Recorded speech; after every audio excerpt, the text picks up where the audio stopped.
So, kasalukuyan, umpisa na yung pagbubuhos po natin. Hindi natin yung mga pundasyon na bubuhusan. So, magmula doon yung hangin po natin at saka graba, simento, puro buhos ang gagawin po natin.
Pwesto ng mga pedestal kulong, pantay na pantay po yan papunta dun sa pinakadulo. So ito yung pinaka setup niya sa mga pedestal kulong po natin. Isang layout lang po yan, may mga butterboard tayo dun banda sa mga part ng dulo at saka yung sa gilid. So nakalagay na po yung mga sukat po natin dyan kasi sa layout po natin. Buhos na po yan hanggang dulo. Okay. Footing po natin ay 25 by 120 kwadrado. Okay, yung pedestal naman ay 25 by 25. Mapapansin natin dito pababa po yan yung pinakahubog ng lupa. So ang gagawin natin dito, yung pinaka backfill po natin dito ay mataas sa part na yan. So nakalabas tayo ng mga 20 cm dyan mula sa base plate, at yung dito naman pababa para yung sa clave ng tubig po natin ang ulan. Okay. Pinag-installan natin ng solar panel. Kulang-kulang 1 hektarya po yan. Ito, mapapansin natin dito. Ito na yung pinaka-railings niya. At nabuo na rin yung ano natin, mga pedestal kulong. So ito na yung setup ng railings. Kung saan papatong natin yung yung pinaka-solar panel na dyan sa taas. Mapapansin natin may mga dugtong na yan dun sa base plate. Kaya so naka-tornilyo na po yan. So naka-clave papunta dun sa baba. Kasi diyan natin ipapatong yung mga solar panel po natin. Nandun yung sa dulo. So mapapansin natin dito, ito. Nandito yung solar panel po natin. Tuloy-tuloy yung pagbubuhos po natin yung sa mga kulong. Kasi andun na tayo sa dulo. Malapit na matapos yung pagbubuhos po natin ng kulong. Lagpas na po yan sa kalahati. Okay? So tuloy-tuloy yung execution natin sa ito. Yan. Malapit na po. Ito yung power room na kung saan ang ipapalit yung solar panel. Nagsisit up tayo ng solar dyan para dun sa ipapalit dito sa power room nila. Itong power room kasi na ito, kung halimbawa nag-burn out, ito yung pa-aandar automatic para magsusupply ng ilaw dun sa mga pindig na yun. Ito yung mga solar panel na ikakabit po natin dyan. Pagkasin natin, yan, solar panel po yan. Nag-lusin ng dulo. Dito lang sigurado kung ganda lang yung ganda. Wala pa rin din naman natin dito. Kaya ganito ba?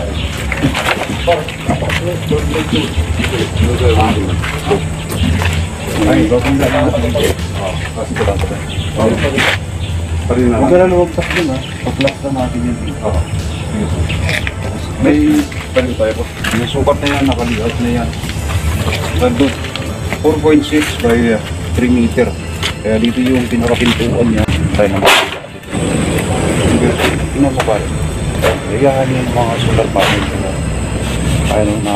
na siya, nabulok na yung mga karton niya. Kaya lumabas na. So yun yung isisip natin yung lahat. Pag nakakomplito na natin yung distance ulit natin, pag nakakomplito na yun ang isisip po natin. Ito naman, pipinish po natin yung inverter po. So kailangan na natin i-backfill tong mga parte na to. Kaya yung mga lupa na to, ito yung tatalhin natin doon para i-backfill. Kasi may saktong height ito. 20, naka-clave pa rin pababa. So yun yung magpapantay. PC 35 lang, maliit na bako para makapasok dyan sa mga gitna kasi medyo masikip na yung area. So for the meantime, tatanggalin muna natin tong mga railings na to para matambakan.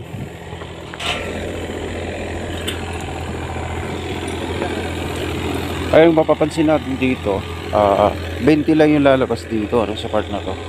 Mula dyan sa B-split, yan. So magkakaroon lang ng height yung poste natin dyan ng 20 pababa. Ayun yung lupa po natin, papunta doon.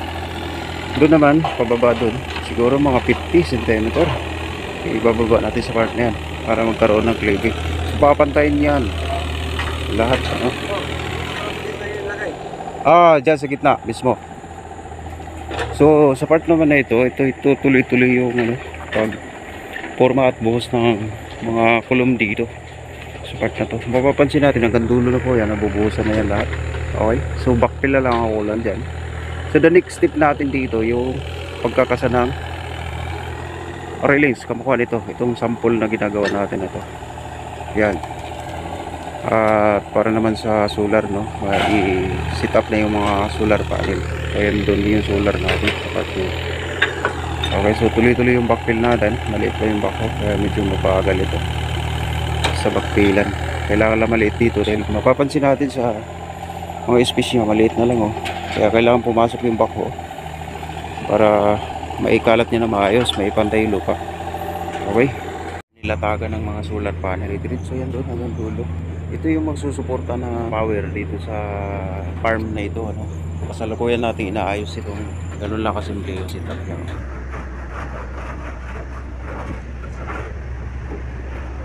6x8 na C-channel. Ayan, paikot po yan.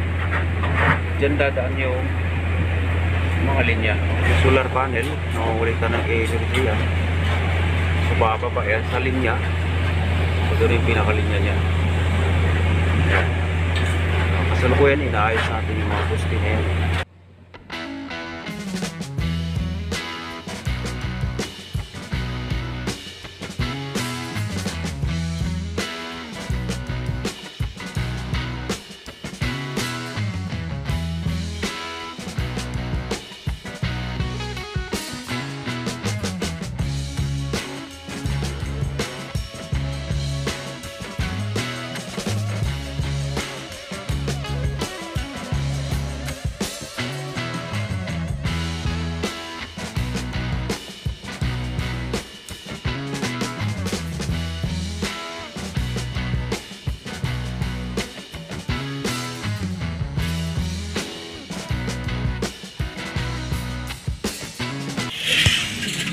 Gravel bed dito sa malawak na area ng solar panel na ito, no? Kaya mapapansin natin na gravel bed na yung mga part na yan hanggang dulo. So lahat yan solar. Ayan. Itong gravel bed natin na to, ito yung pang-ilalim ng solar para mapapansin natin napakalinis na yung ilalim niya dahil tutubuan ito ng mga damo. Katulad doon sa banda sa dulo, hindi pa namin na gravel bed yung part na yan, no? Kaya naman madami ng damo siya kasi medyo nahuli yung gravel bed natin dito, kaya tinubo na yung damo. Kaya mangyayari dito sa pagkatapos ng gravel bed, hindi na tumano, tutubuan ng damo. Kaya dito na lang sa part na ito, yan sa may bandang dulo. Okay, so lahat yan, ayan, by racking ng ano yan, solar panel. Ayan, isang seat yan. Ayan. Bali magmula doon sa pinaka hallway na yun dyan sa part na yan. Bali tatlong ano yan, bali 6 na pedestal kulong. Yun yung pundasyon ng ano natin, railings ng solar. Ayan, papapansin natin yung railings, mga C-channel. Mga C-channel lang yan. Ayan. Ito may yan, ito yung pinaka-B-split niya ito para dun sa pag-align nitong lahat ng mga poste ng railings po natin. So may dalawang ano dito, tornilyo. Ayan. Yan. So sinasalpak na lang yan. Okay. Ito may adjust dito na ano, space para makapag-adjust. Pwede baba ng konti. Pwede isagad sa taas. Kumukha nito nakasagad na sa taas, ano. Yan. Okay. So naka-connection na yan bawat isang panel. Lahat yan naka-connection na. Yung main line lang ang wala pa. Yung pinaka main line niya papunta sa inverter room. So wala pa yun. So dito naka-connection na ito. Mapapansin natin. Ayan. Nakatap na yung bawat linya ng kada isang panel. Ayan. So nga dito yan. Yung pinaka connection niya hanggang dito ano sa okay, yan. Sa C channel na yan para paglalagyan ng mga main line. Okay, so dito sa part na to, ito lang yung babakpila natin. So kailangan bunutin yung mga damo para hindi na siya tutubo ulit ano. So binunot natin yung mga damo na yan. So ito na yung resulta niya, yung malinis na dito sa part na ito. Yan, deliveritso yan doon sa baba, sa part ng dulo yan. So tuloy-tuloy pa yung pagbabakpil dito sa part na ito. Okay, G1 tong ginagamit natin sa pagbabakpil. Malalaking graba yan. Yan. Ang kapal nito ay 10 cm. Pinakakapal nung gravel beading natin. Okay. Ito yung panel na to. Ito yung power supply para dito sa napakalaking farm na si PF farm, poultry farm. Okay. Mapapansin natin makalawak yan. So yun yung susuplayan ng power dito. Okay. Katumbas dito sa napakalawak na mga solar panel na ito. Okay. Yeah. Ito yung daanan ng linya. Yeah. Number 6 na PVC pipe. Mapapansin natin may manhole dyan. Okay. So lahat ng mga linya dyan, mga main line, dito yan dagan. Papasok dito sa inverter room. Yeah. Diyan na lahat yung inverter room. Saka control panel. Ayan. Naka-sit up na siya. Ayan, meron kalawak dito.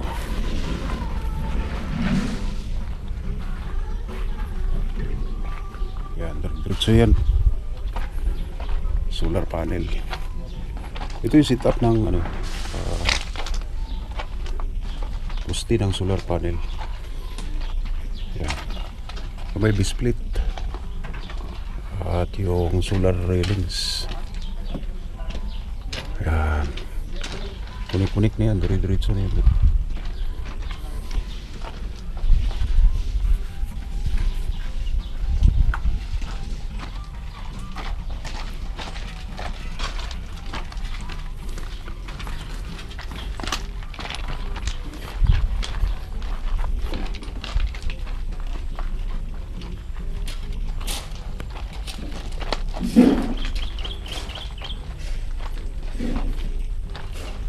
Paglalagyan ng mga main line wiring, paglalagyan ng wiring yan, paikot yan dyan sa gitna na mga racking.